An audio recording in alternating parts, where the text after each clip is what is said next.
Hi friend, and welcome to my channel. It's fall and I have been thinking about all the comforting fall foods. One of my favorites is chicken pot pie, so that's what we're making today.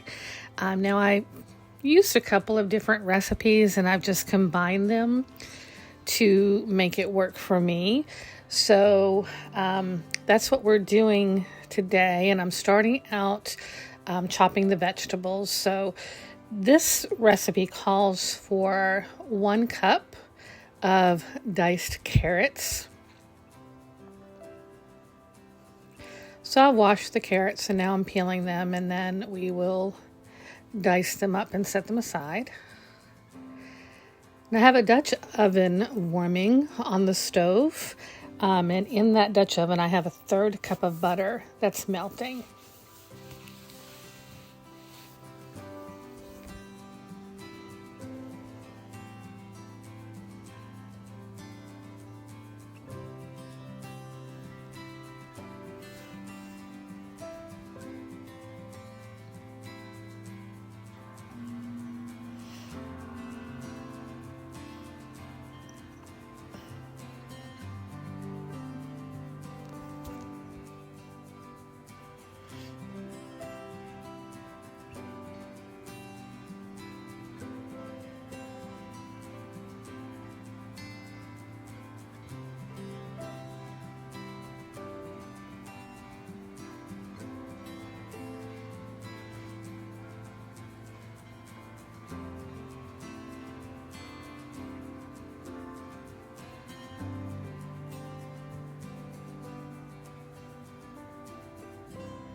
I was recording the first part of this video on my GoPro and then realized a few minutes in that my GoPro battery had died. So I do get the footage of cutting the carrots and the celery, but sometime towards the end of cutting the celery, I realized that my GoPro has stopped recording. So I just finished the rest of the video on my iPhone and it works out fine.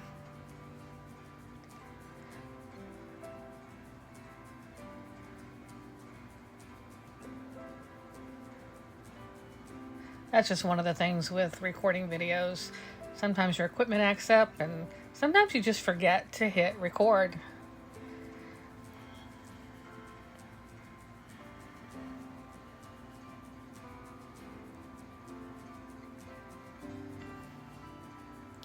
So I'm just dicing the celery up here, and we only need a 1/2 cup of celery for the recipe.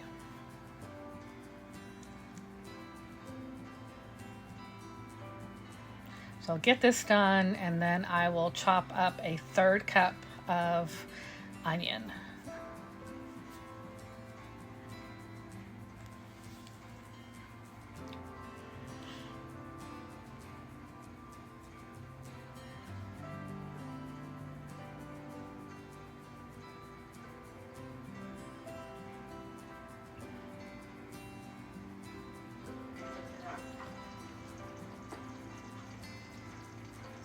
So here into the pot, I'm adding the onion into the melted butter.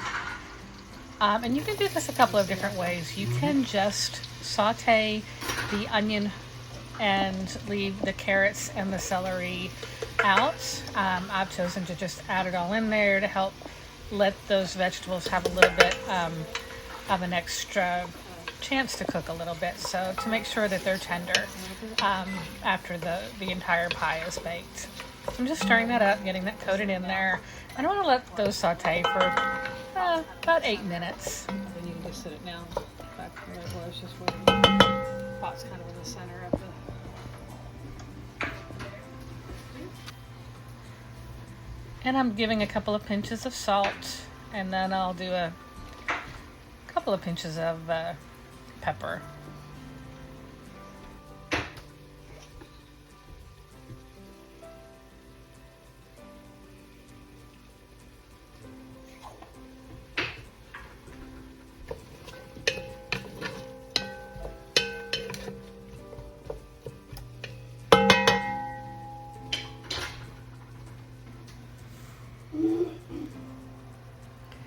And then I almost forgot the celery seed. So I'm just doing a fourth of a teaspoon of celery seed, and I'm just giving that a quick stir.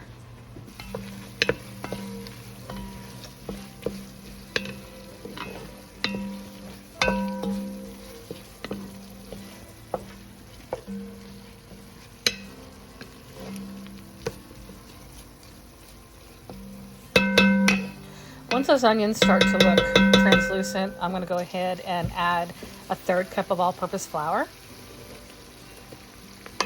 And that's what's going to make that nice thick gravy for the filling.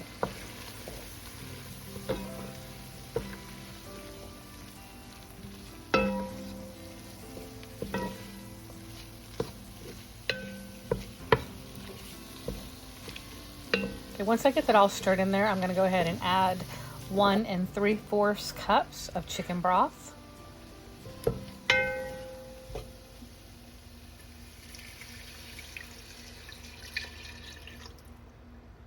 And then to that, I'm going to go ahead and add 2/3 cup of milk.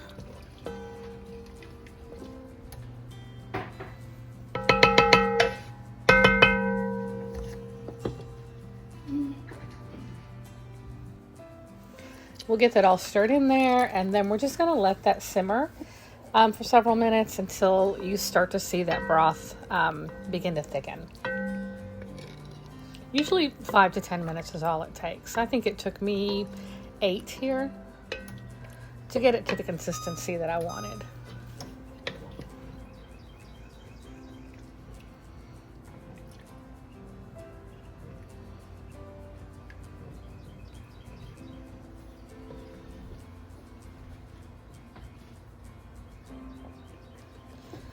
Now I'm going to go ahead and add, it's a pound of shredded chicken. So I baked this chicken ahead of time, and then I just shredded it. So I'd have it ready for this. Again, you can, once your bottom pie crust is in, you can put the chicken in the crust and the carrots and celery, and then put the gravy mixture over top. But I have just added all of it together, and I will set it aside and let it cool while I go ahead and get the pie crust ready. And one thing I did forget, and I didn't realize it until the pie was in the oven and halfway done, that this recipe also called for a cup of peas. And I put them in the freezer and just completely forgot to add them in there. So next time, we won't forget the peas. But for now, we're just going to make do without it, and it was great anyway. Okay, so I'm letting the filling cool a little bit. I'm going to go ahead and get started on my pie crust. Now, earlier I went ahead and made the pie crust and then just put them in the refrigerator to stay cold. Pie crust does much better when it is chilled for a little while. Now these pie crust, I did another video a while back for apple pie. It is the same crust, and if I can figure out how to do it, I will link that video. I just didn't think that you all needed to see me make pie crust again, since I already had it in one of my other videos, but I'm going to roll this out so you'll see that part of it. Now, years ago when I made chicken pot pie, I would just go to the grocery store and I would get pre-made crust. And they're fine, they work, but for me, crust is, particularly pie crust, is one of my favorite things about any kind of pie, whether it's savory or sweet. So I do like to make homemade, but in a pinch, or if you just, don't like to mess with pie crust, you can go to the grocery store and get the pre-made 9-inch pie crust, and it will be fine.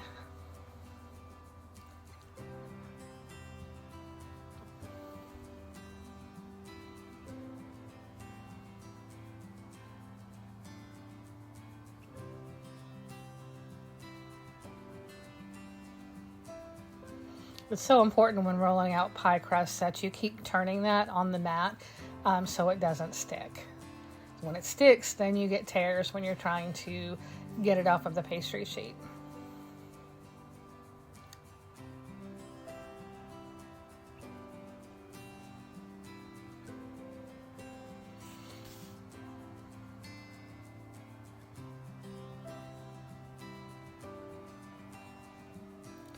Okay, we're gonna get that into the pie pan. Now the recipe does call for a 9-inch pie pan, and this is actually a 9.5-inch, but I went with it just to see how well and the filling doesn't quite come to the top. You'll see that shortly, but I think it fills it pretty well.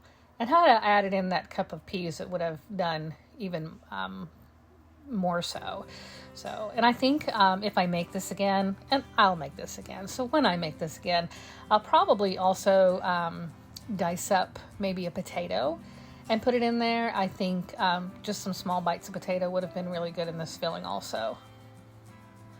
So I'm just going to trim off the excess for this bottom crust. You do want to leave enough so the top crust can get tucked underneath that bottom crust fairly well.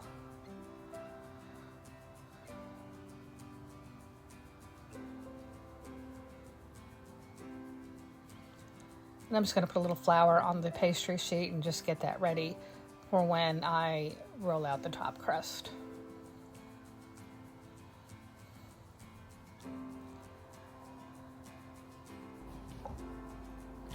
Now I love these cast iron enamel Dutch ovens, but they are heavy, especially when you're trying to hold it with one hand and scoop out the filling, and especially when they're hot. So you've got this really hot and heavy pan, but it's worth it. They're great to work in, and they're heavy enough to where if you're cooking something, you know, the bottom doesn't scorch easily. So I really do love working with them, but they built some muscle.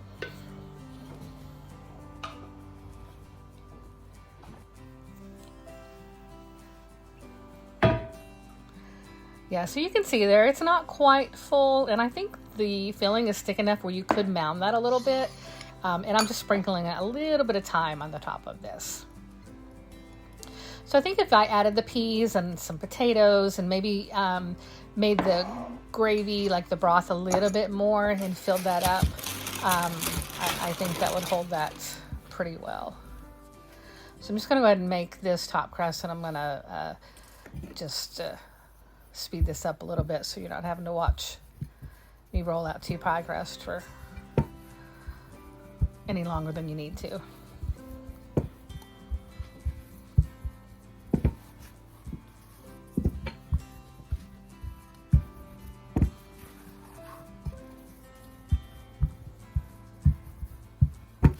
Again, we're just rolling and turning, rolling and turning.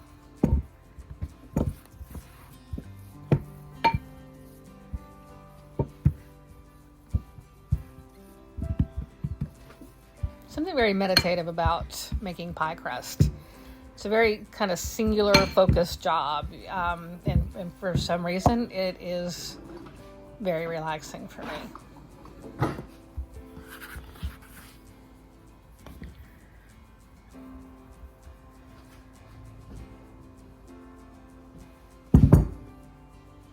Okay, so we have the top crust on, and we're just going to start to tuck that top crust underneath the bottom. If you've got a lot of excess on one side, you can just trim that off a little bit, but you do want a good little bit of overhang.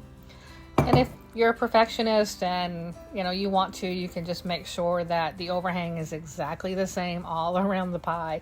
But for me, I just like to leave most of it.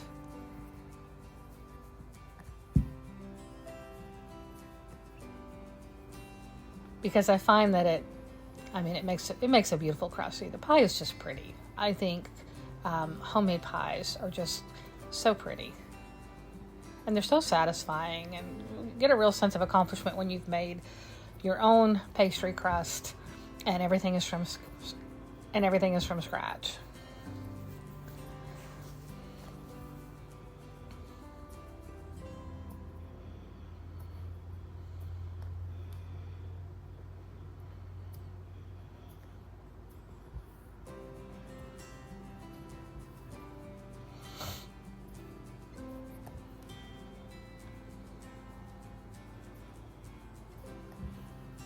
Okay, we are just fluting those edges. And now I'm taking just a little bit of milk, and I'm going to put that around the edges and on the top, and that's just going to help this pastry crust just brown really nicely in the oven. I know a lot of people use an egg wash, and that's fine. I've just always used a little bit of milk. I dab it around the edges, and then very softly, without applying pressure, I'm going to put that on the top in the middle. And then we're just going to cut a few slits for air vents.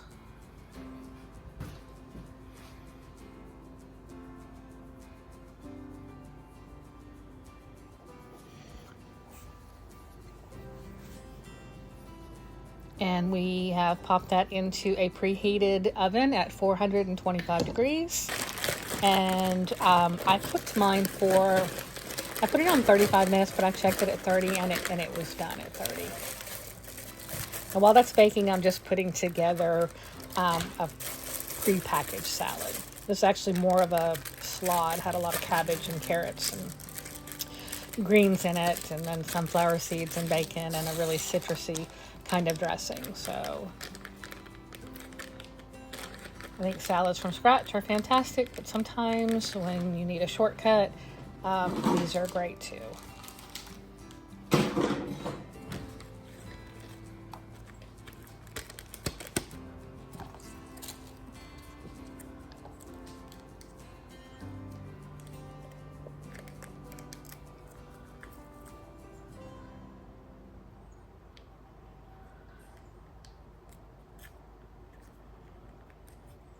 Yeah, salad's very crunchy. A lot of cabbage in it. It's really, really good. I would like to try and create my own citrus dressing at some point and just make that myself.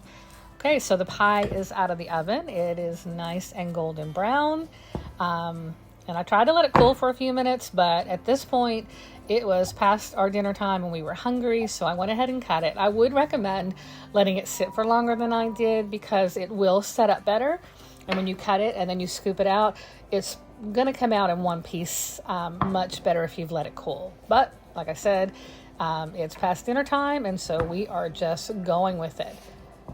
And this pie, even without peas, turns out fantastic. The crust is so flaky. This turned out so well, and I hope that you try it. If you do, let me know how it goes for you, and I hope you continue to watch for many more recipes coming throughout this fall and into winter, and I thank you for joining me. I hope to see you next time.